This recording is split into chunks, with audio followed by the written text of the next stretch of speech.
Gautam Neurocare, brain stroke, migraine, fits, brain and spine surgeries की best neuro surgeon. మామూలు ప్రజలకే కాదు cinema వాళ్ళకు కూడా ఎన్నో సెంటిమెంట్లు ఉంటాయి. అందుకే సినిమా ముహూర్తం దగ్గర నుంచి చిత్రంలో నటించే నటీ నటుల వరకు ఎన్నో జాగ్రత్తలు తీసుకుంటూ ఉంటారు. కొన్నిసార్లు ఎవరైనా హీరో లేదా హీరోయిన్ కి వరుసగా ఫ్లాప్లు వస్తే వాళ్ళని ఐరన్ లెగ్ అని ముద్ర వేస్తూ ఉంటారు. ఒకవేళ హిట్లు వస్తే గోల్డెన్ లెగ్ అని ఆకాశానికి ఎత్తేస్తారు. ఇవన్నీ ఒక రకమైతే కొంతమంది నటులు సినిమాలో చనిపోతే చాలు ఆ సినిమా సూపర్ డూపర్ హిట్ అని నమ్మే వాళ్ళు కూడా ఉన్నారు. ఒకప్పుడు క్యారెక్టర్ ఆర్టిస్ట్ అచ్యుత్ ఎక్కువగా అలాంటి పాత్రలే చేసేవారు. విచిత్రంగా ఆయన అలా చేసిన సినిమాలు అన్ని సూపర్ హిట్ అయ్యాయి. ఇప్పుడు అలాంటి సెంటిమెంట్ వరలక్ష్మి శరత్ కుమార్ విషయంలో కూడా జరుగుతోంది. ప్రస్తుతం తమిళ సినిమాల కన్నా తెలుగు సినిమాలతో బిజీగా ఉంది వరలక్ష్మి శరత్ కుమార్. ఈ మధ్య ఈ నటి నటించిన సినిమాలు అన్ని దాదాపు మంచి విజయం సాధిస్తున్నాయి.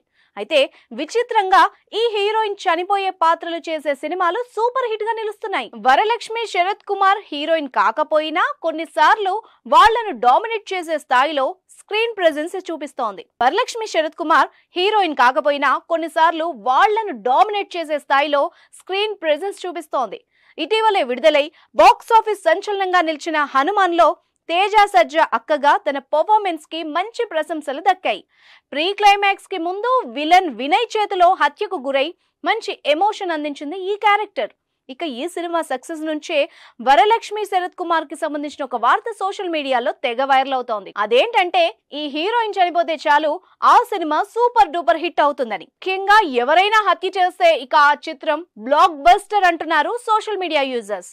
కాగా వాళ్ళు చెప్పేది నిజమే అనిపిస్తోంది. ఎందుకంటే వీరసింహారెడ్డిలోనూ వరలక్ష్మికి కన్ను మూసే పాత్రే దక్కింది.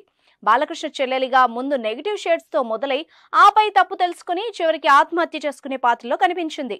ఆ సినిమా గత సంవత్సరం సంక్రాంతికి విడుదలై సూపర్ హిట్ అయింది. ఇక అంతకు ముందు రవితేజ క్రాక్ లో సముద్రకనే సర్వస్వంగా పక్కనే ఉంటూ చివరికి అతని వల్లే హతమయ్యే జయమ్మగా ప్రేక్షకులను బాగా ఆకట్టుకుంది. ఈ సినిమా కూడా సంక్రాంతికి విడుదలవ్వడం విశేషం. గతంలో శోభన్ బాబు కూడా ఇదే సెంటిమెంట్ ను ఫాలో అయ్యేవారు. ఆయన నటించిన సినిమాల్లో దాదాపు 2 భార్యలతో సెంటిమెంట్ ను పండించారు.